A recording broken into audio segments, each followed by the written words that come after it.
You're tuning into Black and White Sports on YouTube. The no-holds-barred truth on sports. The main event starts. All right, Black and White Sports supporters. Well, let's talk about last night's Rams-Falcons debacle. What in the world happened in this football game? The LA Rams dropped this game to the Falcons, and there's a couple of implications that's come out of this game. Look, I think the Rams are a really good team. I think there's a chance, and we have seen in the past, by the way, anybody that sees this loss and decides, well, we're just going to write the Rams off. We've seen over the years really damn good football teams randomly lose some late season, regular season game, and then you look up like 5 weeks later and they're Super Bowl champs.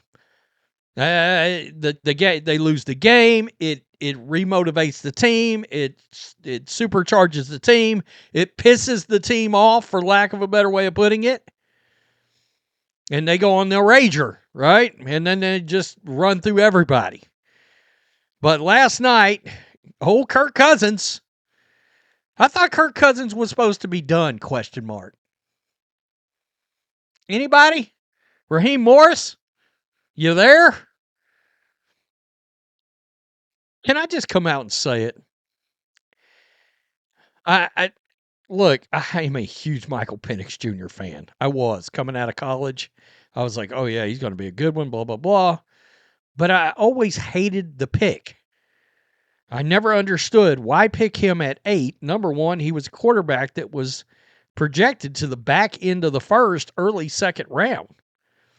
Now, if he's a franchise guy, nobody gives a shit. But I always thought it was a bit of an overreaction when Kirk Cousins struggled that they just pulled Kirk Cousins.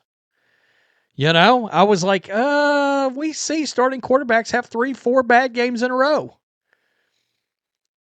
And they don't bench them. They ride through it. Next thing you know, the quarterback's 1, 2, 3, 4 games in a row. It's the ebbs and flows of the season. Well, of course, Kirk Cousins is back in there. The Falcons are on a roll. And look, if you're a Falcons fan, I don't know how happy you can be about this. Because this little 3-game run you're on probably just got Raheem Morris brought back when it looked like he was absolutely getting fired. And he may be coming back, and I absolutely still believe he's not the guy. But a couple of things did come out last night involving this. Number one, Matthew Stafford had a disastrous game, including a pick 6. 22 of 38, 269, 2 TDs, 3 interceptions. It was kind of one of those random Detroit Lions kind of, 14 years ago kind of Matthew Stafford games, right? Where he just lights up on yardage and all that, but you look up and he's thrown 3 picks. By the way, there was a catch over on the sideline for Puka Nacua. He just couldn't quite hang on to it. He lost control at the very last minute. Or else they'd have probably tied this game on a field goal. Kirk Cousins, just a working Pell, 13 of 20, 126, 1 touchdown. But I will say this. I think Phillip Rivers coming back is going to give somebody like Kirk Cousins real pause before they decide to do something like retire. Kirk Cousins is going to look around. Yeah. If Phillip Rivers can come back with his arm at 44, I could probably play 3 more years. Bijan Robinson is an absolute beast. Look, if I'm the Niners, as Christian McCaffrey's starting to get a little long in the tooth, I'm starting to look in the direction of Bijan Robinson, and I'm like, how can I get him off the Falcons onto the 49ers? What this do would, it would literally just slide in the next Christian McCaffrey to that Niners offense. 22 for 195, 1 touchdown. Guy's a complete beast. He's a complete beast. Let me just go over here. Let's see. Nope, Kyle Pitts, 2 for 16. Some people were like, oh, Kyle Pitts is starting to. No, he's not. The Falcons are 7-9. So, two things came out of this. Number one, Matthew Stafford may have lost the most valuable player award last night. The betting odds have now flipped. Drake Maye is now the favorite. Here's the problem. The National Football League MVP is a late season award. Because, look, through the first half of the season, Dak Prescott and Baker Mayfield was all up in this thing. Patrick Mahomes was all up in this thing. All three, out of there, right? It's a late season award. Drake Maye, Matthew Stafford's been pretty good all year. But you dropped a game to a team that you should not lose to if you're the Rams, and you did it on Monday Night Football in front of everybody. That's exactly the kind of thing that cost you the MVP. And here we are. There's a new favorite in town, Drake Maye. Monday night's rough start, showing prior favorite Matthew Stafford, has flipped the two-man race. Drake Maye, as of this posting, has odds of a minus 400 and Stafford's a plus 300. Stafford's 3 interceptions in Monday night's loss to the Falcons, including a sixth career pick six that ties Favre for an all-time record. Well, that's not a terrible thing because that means you've been in the league a really long-ass time. So you've done something right. Throw in the fact that the Rams can't win the NFC West, and Maye's perceived chances have skyrocketed. What's wild is, listen to the next two guys. Trevor Lawrence and Caleb Williams. Caleb Williams are on the next on the odd sheets at plus 18,000. Christian McCaffrey, by the way, who I think ought to be third right now, is a plus 50,000. Now, to the NFL's grand Saturday plan now having been ruined. You see that Saturday game, that high-profile Saturday game between the Carolina Panthers and the Buccaneers has now had a flamethrower taken to it.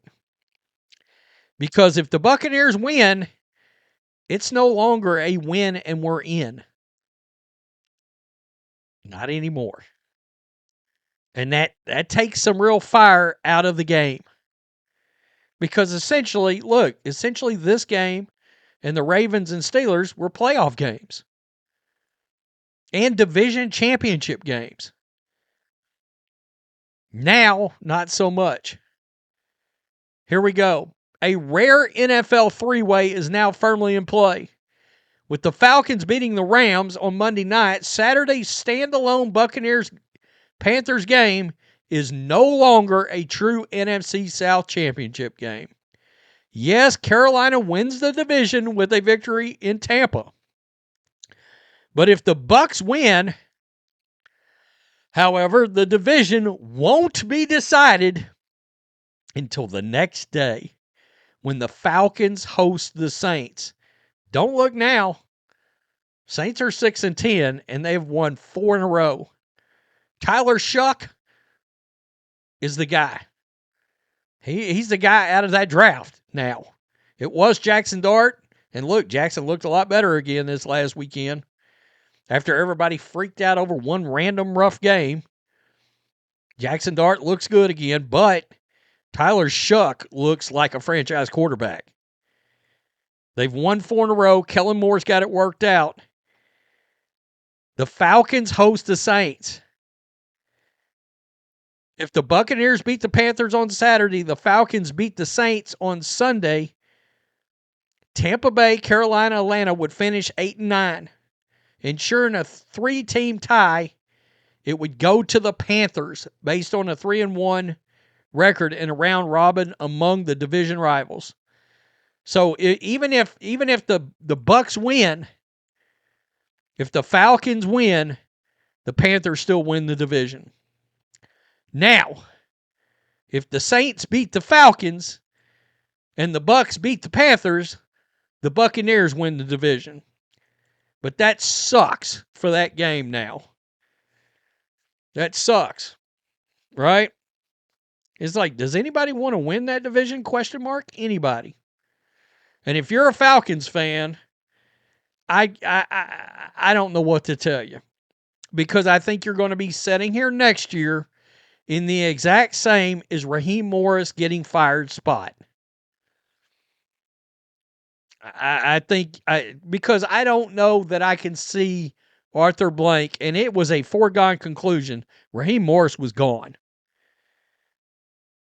But if they finish 3-1, now if the Saints whip the Falcons in their building by 20, okay, then maybe you can let Morris go.